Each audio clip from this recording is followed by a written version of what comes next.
afternoon and welcome to Campus Talk. Thank you for coming. We are going to start with Student Government Association President Zach Carter. Zach, come on up.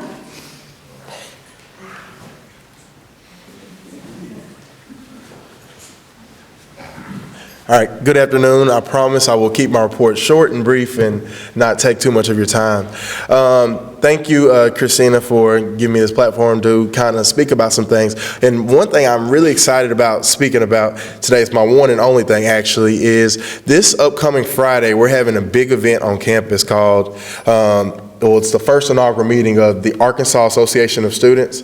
For those of you who, thank you. See, she's one of those people who's in the know and doesn't need the campus talk, right?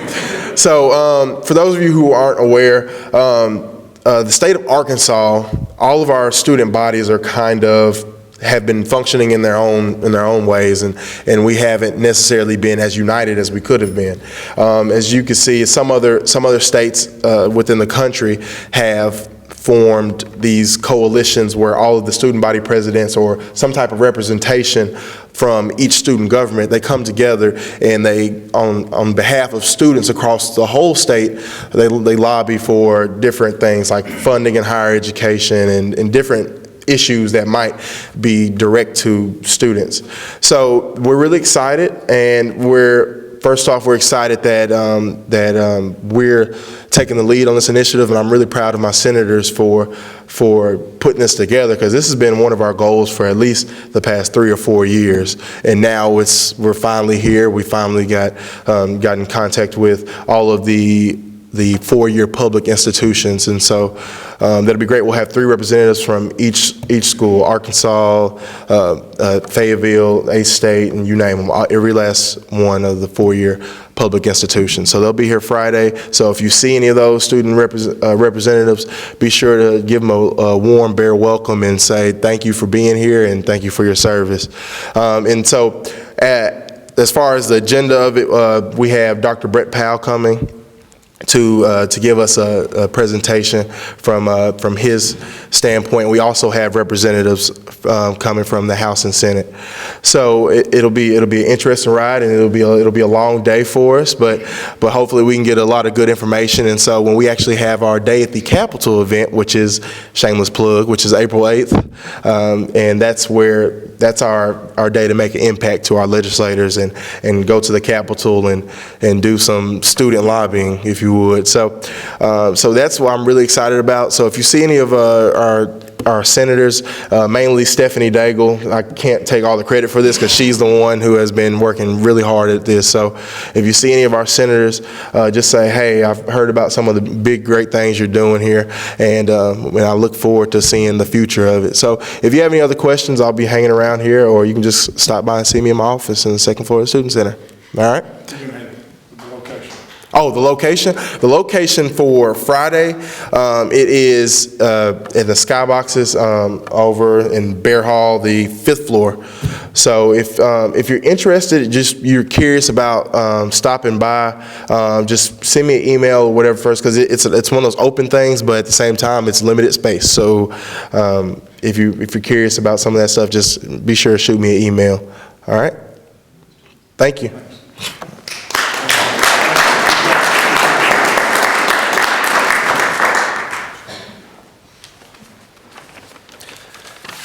Good afternoon, everybody. I'm Colin Stanton, President of the Staff Senate.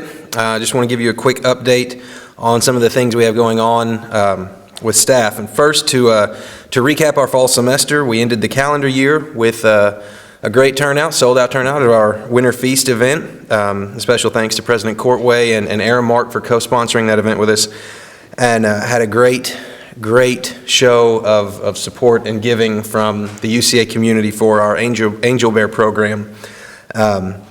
It was a great event, as it always is. We're very excited about that event. And so a big thanks to the committee that worked very hard on that event, particularly our Senator Tracy Spence, for all their work. This semester, we do have several proposals coming before Senate that are seeking funding for different things going on around campus. We're also going to be putting out a call for proposals in the very near future, similar to what we've done in the last few years, for different organizations, departments, campus groups, to submit ideas that need funding for things around campus that would be a benefit, particularly to staff, but to benefit the UCA community. Some of the things we funded through this process in the past include the water filtration stations that are installed on several water fountains around campus, and our bear cub carving in the backyard at the UCA President's Home. So we'll be putting that call out soon. If you've got ideas for things that we can spend this money on, let us know. We're in the planning stages of organizing Staff Senate interest reception that we've started doing in the spring every semester. Our elections are coming up in April, and so this is one way that we try to drum up interest for Senate and also try to give back to staff a little bit, give them some free food. It's not just college students that like free food on our campus. So we'll be putting the word out about that event soon as we get the details ironed out for that. Elections will happen at the end of April, and they will coincide with our annual spring picnic. We're currently nailing down the dates for that one. The calendar, as you're all, I'm sure, very aware, is a little different. It's shifted. It seems like it's a little earlier this year. Commencement is on the 30th, so that means finals week is that last week of April. That's typically when we do our spring picnic. So we're trying to work that out and make sure that we have that event at a time that's going to be convenient for everybody to attend and not disruptive to any coursework or tests that are going on. So we'll have a lot of these details finalized in the near future. And then just an update on some of the work that we're doing around campus currently. Members of the Staff Senate Executive Committee have been attending Faculty Senate meetings all year in an effort to foster more collaboration and sharing of information. And Faculty Senate has been returning the favor and attending our meetings. It's been a great year.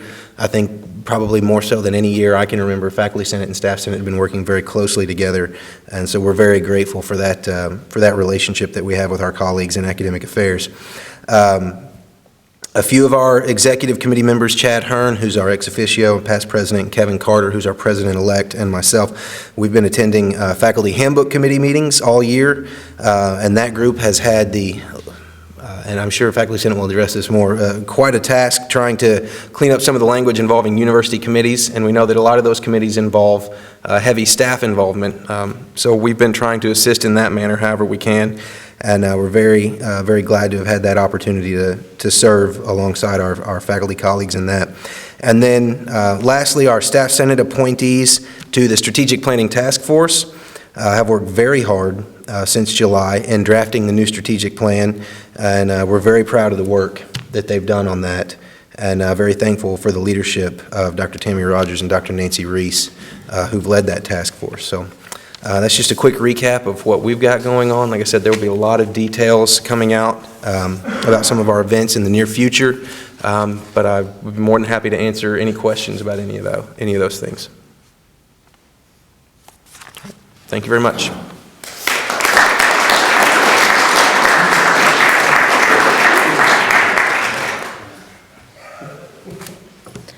Hello, I'm Kay McKenzie. I'm the Vice President of Faculty Senate. Thank you for the opportunity to let me share a few things that Faculty Senate has been up to.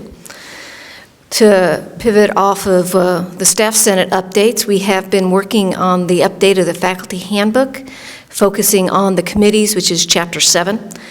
This last meeting, the Faculty Senate reviewed it. We had some changes. We've sent it back to the Faculty Handbook Committee. So they're going to take a closer look in trying to get things right and sending it back to the Faculty Senate to look at. Along the money stream, the Faculty Senate has allocated all of our money for this year. Last year, we focused on the ergonomic desk chairs. We also funded some benches and picnic tables. This year, we added money to the benches and picnic tables to go around campus and allocated the remaining money to adjustable ergonomic desktops. So faculty who are interested in those will be prioritized to anyone who has a documented disability. Just send that in to Senator Tane Duncan, and she'll manage that list for the first 6 months. Then after that, with any money remaining, we'll open up to other faculty. So just send in your request to her. It's a first-come basis. And the last thing that we're focusing on right now is the upcoming elections. So you faculty should be seeing an email soon that's testing the database because they're going to be electronic elections again. So you'll see the test email come out, we'll fix the database, and then we'll have the elections coming up, and that'll be in March. So if there's any questions, I'll be glad to take those now. Thank you.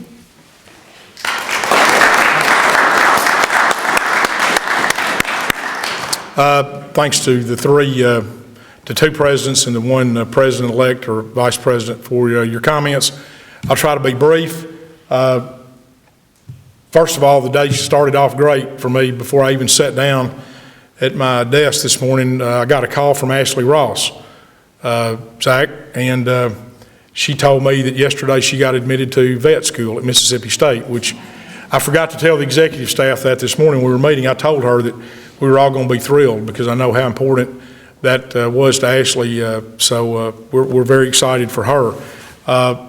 And very sadly, yesterday, Charlotte Fant passed away. All of you know that by now. Certainly very tragic passing of someone who was a colleague and friend to many, and also was a great advisor and colleague over in the physical therapy department. And so we're certainly saddened about that. I placed a call during the noon hour to her sister in Texarkana to let her know about that, the condolences from the campus. Everything else is going pretty smoothly. I will say that I visited with Dr. Jennifer Moore and Mr. Ronnie Williams late this morning, and we're going to move ahead on the search for the vice president for advancement. So you'll hear more about that in the days to come. We may bring one or two possible candidates to campus over the next couple of weeks, and there'll be more announcements to be made about that as we move ahead. There, obviously, to Dr. Reese and Dr. Rogers and everybody that was on the Strategic Planning Task Force, and those of you who came to the fora that were held, thank you for what you've done. That's moving ahead. I don't know at what point, probably in May, we'll present that to the board for the board's consideration and see where we go from there. I know I don't see Dr. Glenn in the room. Everybody needs to keep in mind the HLC visit. I know it's a long way off. You think November's a long way off, but it really isn't.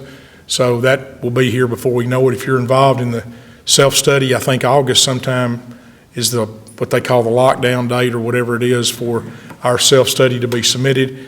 So we have to work diligently on that. And I know that's in good hands with Dr. Glenn's leadership and the committee and everyone on the academic side, as well as the staff side, all across the campus that's working on it. I think what the last self-study showed us is, it doesn't matter. There's always something out there if you're not careful. So I feel very good about where we are as a campus and what the site visit team will find when they come to UCA this fall. I hope that they will see that it's entirely different community than it was in 2010. The Board of Trustees is fully engaged, and I expect that every one of them will be in attendance the day that the HLC site team is here. So we certainly won't run into the situation we ran into last time. I think they'll find a board that's very engaged, very active, and very involved in the university community. Dr. Hargis, I know, has an upcoming accreditation team coming. And the College of Business has been working very hard on that. When are they coming? February 28th. So it's imminent, yes, or soon. In Arkansas, it's very soon that they'll be here. So we'll feel good about that. There may be some other accreditations coming up. We don't know about that. I told Colin when he walked by me, get me the date of the fish fry. Hurry, hurry, hurry. Because we got to go out and raise the money to have that fish fry underwritten, if that's what you want to do. I mean, I know you want the money, but you may not want the fish fry. You may want something else other than catfish and chicken, but whatever you want, you better get me the date in a hurry. The only question that was submitted was about, and I want to paraphrase it, and it was about, I think the best way to put it is maybe a frustration of seeking and dealing with external grants. That sometimes there's a perception, and maybe there is an actual, I don't want to use if I say I don't want to use the word and then I use it, then I've used the word. So I'll leave it at that, a frustration over maybe the bureaucracy, for lack of a better way to put it, of the university procedures in either seeking external grants or once you obtain an external grant and actually dealing with it and getting it through the pipeline and the proper channels. And that was sort of a new one on me. I know that when I've dealt with external grants heretofore, it has always been the fringe benefit rate that we charged on the grant. That was somehow a charge, if you will, that a donor, not necessarily a government or a nonprofit group would want to pay, but that a private third party that wanted to underwrite a grant would be unwilling to have their quite a bit of their money, which is 31 or 32% or whatever that rate is currently, going toward fringes. So I think we revisited that last summer, and I think we've made some progress on that matter. With regard to the paperwork or slowness or otherwise impediments that are out there, what I would encourage you to do is to let me know some specifics, if you can point to them without calling anybody's name. This isn't a exercise, in my opinion, to call people out, but what it is, if we can identify where the narrow points in the road are, or the things that are going wrong, where you as faculty and staff believe we could be more aggressive and we could obtain more external grants, then I would certainly be willing to try to remove those barriers or do what we need to do to gain those additional funds. So if you could let me know or let us know whether it's taking the existing policy or looking at things that other universities do that streamlines that process, then I'm certainly willing to go about it. I'm not going to call out names, and I don't want to necessarily call out who sent it, but I do think that state funding, we're getting ready to go into a fiscal session, which is, by the way, is going to be much later than it's ever been. The fiscal session does not start until April, I don't know, what is it, about the 14th or something, Kelly? It's really late this year. What we did as a state, we just flipped. We took the primary and flipped it back to March 1st, and we took the fiscal session that had always been in February and flipped that back to April. So you can either read or talk to your loved ones or people that you know as to why that happened, and I don't know why it happened, so I don't know. We've all got opinions on why it happened, but for any reason, it happened. So we have a primary on March the 1st, but then we have a fiscal session that's late.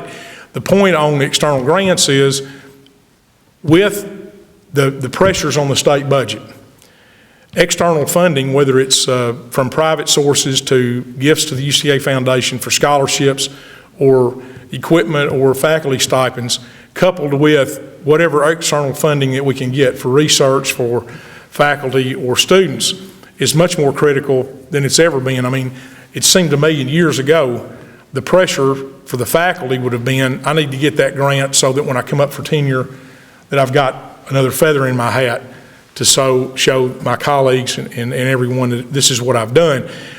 You also could get them to further your reputation in your given field, which that would be very important. But now more than ever, to the extent you can gain those funds and help pay graduate assistant salaries or pay part of your own salary or further your own reputation in that field, it's very critical. So we need to do as a university everything we can, it seems to me, to remove those barriers if they exist, or to streamline the process to the extent we can to help you. So if you can help us identify those things, then we'll certainly try to get to work on it. And I mean, that's important. We don't want, certainly the government, there's that old saying, I'm here from the government and I'm here to help you. Anytime you get governmental funding, particularly from the federal government, there's going to be strings attached, and there's going to be forms, and there's going to be red tape involved.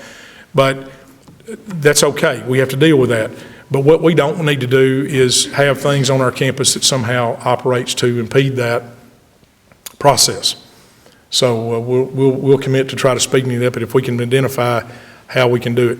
There are board policies that are constantly under review. I'll tell you one, and I don't even want to talk about it, but I brought it up, and Warren brought it up the other day, and shame on him. It's either 409 or 410. Which one is it? What's the one? It's 409 or 410? 409 is online. Huh? 409 is the online. No, yeah, what's the one that's just, you need the whiskey bottle? Come on now, don't get lockjaw on me down here, Warren.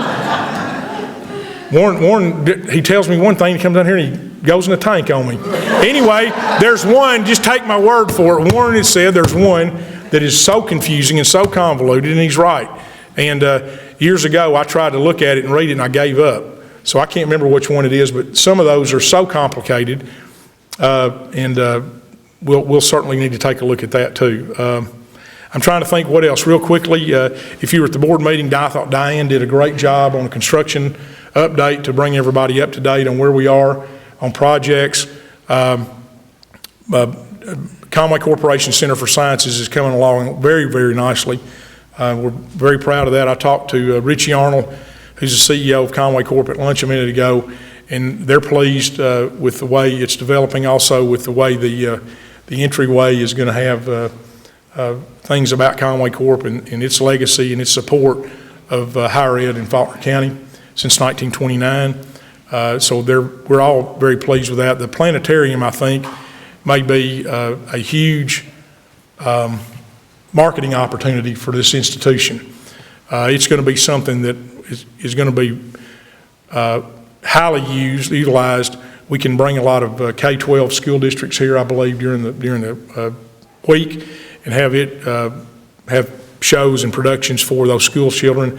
It maybe expose them to some science things that they've never thought about or they don't have the capability of doing in their local school district. Donaghy Hall is coming along very nicely. We have all the tenants committed. We have them signed up. To refresh your memory, we've got the makerspace on the end on Bruce. Then we have the Uncle T's family meat deli market convenience store that's next to it. And then coming around the corner, Blue Sail Coffee. And then I don't know in what order it goes, but Jimmy Batchelor, who has textbook brokers, but also has our bookstore and others, is going to put an apparel shop there. Then next to that is going to be Marble Slab, which is the ice cream and the Great American Cookie thing. And then on the end is the, depending on what media outlet you listen to, either a full-service bar or full-service restaurant with a bar. And there will be, I believe, some limited opposition that I've heard of to the alcohol permit, and then we'll just cross that bridge after it's filed and see where that goes. So that's on schedule, as Diane showed the board. It'll be ready for occupancy. The residential component of it will be ready for occupancy on move-in day. Everything else is moving along nicely. The Hyper Center leak's gotten fixed, Mr. Williams? Okay. For those of you who are interested in that. Dean Wright, tell us about the first folio and any update on that? As far as McCaslin's coming along, I hadn't been over there in a while, but. McCaslin's going to be finished before that arrives, and that's due in, I think, June 9th. It's going to be the opening date of that, and that's going to coincide with performance of AST on the lawn. Right, and for those of you who are support and are interested in Shakespeare Theater, we have this year for the first time broken the knuckles of Hendrix College, and we are going to have the Shakespeare outdoor performance on the lawn in front of McAllister Hall. We beat out the U of A. And we beat the U of A to get the first folio, so we're very excited about that. I've always wanted to have that outdoor production over here. I think the McAllister lawn is probably one of the most gorgeous venues in Faulkner County to have anything. And I think with the way the set will be put up, with the shade trees that are there, I think it'll just be an outstanding venue to start Shakespeare this summer. Kelly told me that last night he went, some of you may have gone to Mamma Mia, that there was an enormous crowd there. It was a very production that was very well done. I'm going tomorrow night, and I look forward to that. Had a lot of stuff on campus. I know there's a play going on, Dead Man's Cell Phone, that I've got every time. I'm going to try to make one of those. So some of these, Mamma Mia's on Wednesday night too. yeah, that's right, tomorrow night. Is my days right? Today's Tuesday, right? Okay, yeah, Tuesday. So a lot going on. Anyone, I mean, I've rambled a little bit. The board has a retreat on March the 31st. There will be a small action agenda in here before that, and then we'll get going from that. You'll start hearing the budget process. If you have questions, call Terry or Linda. They're both in the back of the room. See them. We'll give you their cell number, and you can call them at night and on the weekend. But no, we're moving ahead with the budget planning, and feel good about where we stand on that. Anything else? Anyone have any questions? Yes. Do we know what impact the changes to the Fair Labor Standards Act might involve? Would be exempt of overtime? Well, let me just say this, and I'll let Warren address it if he will. The way I first became aware of this, and this will show you how on top some people on this campus operate, the first word I ever heard about it was from our athletic director. Okay, Dr. T had been on a conference call with some of the ADs and the commissioner of the Southland Conference, and it had bubbled up in connection with assistant coaches and graduate assistants, I believe. Because, you know, of all the hours that some of the assistant coach, my father was a coach when I grew up. And, you know, it's just like many of you on campus, you work and your job's to work, and so you're not necessarily worried about that. But Brad brought it up, and then we started looking at it, and I mean, Warren may want to address part of it. Did you talk to the Department of Finance? Yeah, well, those regulations are still proposed. The last time, the Attorney General's office is looking at it on behalf of the whole state. It's really a whole statewide issue. It's not just a university issue. It's going to affect all state employees. And Graham and I have visited. He's visited with the OPM. OPM's doing some studies. Graham's looking at, how many employees at UCA would be affected in that range. It's still pretty early because they haven't set the salary ranges to see who all will be impacted at this point. But they're certainly looking at it. OPM, the Department of Finance Administration, Office of Personnel Management for the state of Arkansas, is looking at it as well from a statewide issue. Yeah, we're aware of it. We sure are. One final thing, just so you'll know, visited with Matilda before the meeting started. We acquired her home place last Friday morning. So we now own the Hatfield homestead on Donaghy, and as well as a residence right behind it. And we appreciate everything working with her and her family in connection with that. So I think that's the only acquisition we've made, right, Warren? Yes, sir.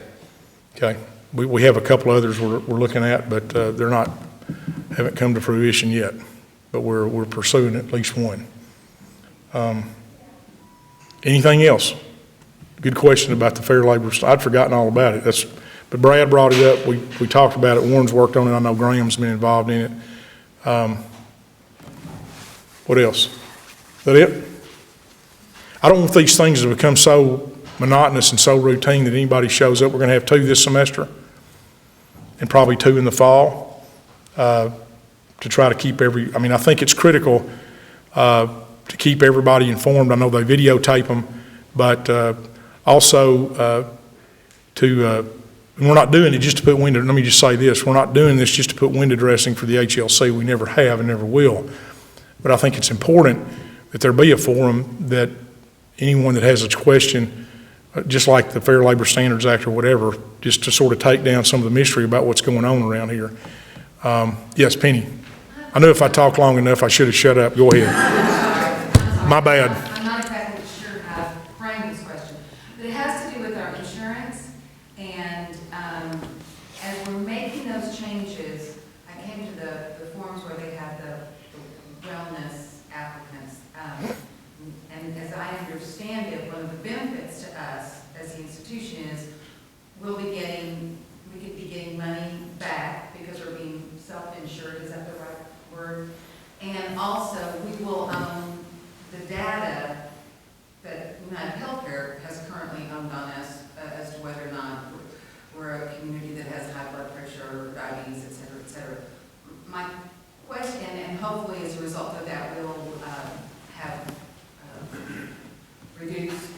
charges to us as a result that will pay these premiums. But my question is, as I sat and listened to all of them, it seemed like the way for this to be most beneficial to us is to have more participation in the, whatever, Shape Up or Wellness UCA or whatever it is, because I think it's about 25% right now, and that way we could incur more benefits. How do we do that? How do we get more participation so it can benefit all of us? I understand a lot of people will be concerned about Big Brother and giving out that kind of information. I'm naive enough to say, here's my arm, tell me what my numbers are, and move on. But looking at those people who are concerned about those kinds of things, to really benefit UCA and to get the most bang for our buck, literally, out of that change, how do we go forward and really encourage people to become part of this program? Well, I think I'll take a stab at it, and then Graham or somebody can address it if they want to. But I'll address the question and answer it two ways. Two different parts. Number one, with regard to protected health information under HIPAA. I mean, I think Dr. Davis is working, and they're going to ensure that there's no way that gets out. There's safeguards that he's working on that they put in place so that the people on the campus that are going to have access, it's predominantly student health and some others that are processing these things, don't, even if by mistake they hit something and sent it out, it would be blocked. It would go right back to them, correct? Is that a layman's way of putting it, like what you said this morning? Right. Correct me if I'm wrong, because I don't want to misspeak. I'm looking into the camera. Yeah, that's what we're working on. We're working on some email encryption systems right now to help prevent the egress of that type of information from our campus, at least through email. So that's number one, because on the information you may have that you're fearful of may get out. The second thing, and this is where I think Graham or somebody really ought to jump in, is the way I view this is the proverbial carrot or stick argument. What do you do to encourage an overweight 63-year-old man, who may be me, to exercise more? Do you provide me an incentive, a financial incentive to do that, or do you have the stick after me? So right now, I don't think we have either, but what we do know is that getting healthier not only helps me personally, but it also makes the total pool of people that we're insuring, and now we're self-insured, healthier. So I think it's whether as we move ahead with the new wellness, and maybe this will be a large part of his or her job, is to how to motivate an overweight 63-year-old man who loves Michelob Ultra at night sometimes, and a hot dog at a football game, to do right. Graham. So that's my carrot and stick. I think it's one of those things. Go ahead. Well, let me address the Big Brother. First of all, there's a brand new health and wellness committee on campus that has been generated out of the handbook committee in the town. This is going to be the group of people that's going to set the direction of the wellness program. It's not coming from both floors, not coming from me. I'm a liaison, if anything. The faculty and the staff are going to have the voice and establish the wellness program. We're not going to see anybody's information, okay? But we do want to know, is our problem diabetes? Is our problem hypertension? Is our problem cholesterol?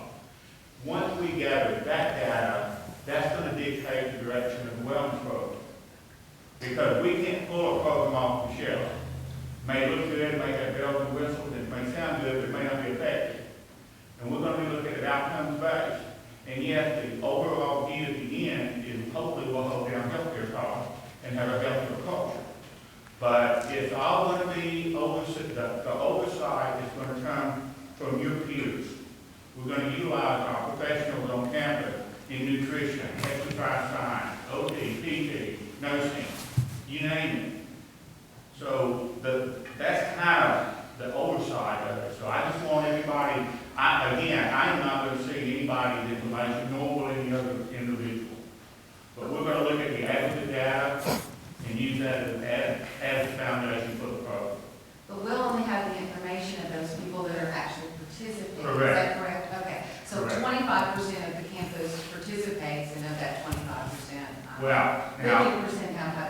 let me say this, the point that you brought up, we're not gonna have access to claims data that we didn't have access to. So that's gonna tell us some things, Oh, okay. that's gonna tell us some things about diabetes, cholesterol, heart, is it related to heart issues, whatever. So we're gonna have claims, aggregate claims data, not individual, aggregate. So that's gonna help. So it won't necessarily just be those folks that are opting in? Oh, okay, I did not understand that, okay. And see, if you saw my health information, you'd probably just feel sorry for me, so I really wouldn't, if you saw mine anyway. I mean, that's a great answer. I mean, I don't know. I mean, long-term, certainly by owning our own health insurance, I think it becomes better for us, because then we can do what we need to do, rather than, there's no incentive earlier to do anything about it. Just file the claim and move on. So now I think we do. In the long term, I think that's, because we were about the largest, correct me, Graham, we were about the largest employer in the state, or certainly in higher ed, that was still fully insured. Many employers that had smaller workforce numbers than we do had already gone self-insured, excuse me. Yeah. So, and we're looking at some other things on that with their work, but I mean, they made a mistake when we met with Stevens. They made a mistake of throwing a number on the board, and to see what we would have saved the last 3 years if we'd been self-insured, and that's the last thing they need to do to me, is put a number out there, because it's burned in my mind. I'm not going to tell you what it was, but it was interesting, put it that way. But you never know. All right, anything else? I'm not going to talk anymore because Penny had thought of another question, which was a good one, which was a good one, and I learned something in the answer. So, all right. Jonathan, what's the date of the HLC? 16th, 17th November? 15, 14, I think. Okay. Something like that. Oh, well. My days are as good as his then, I guess. No, okay. Thank y'all very much for coming. Have a good rest of the day. Appreciate it. Okay.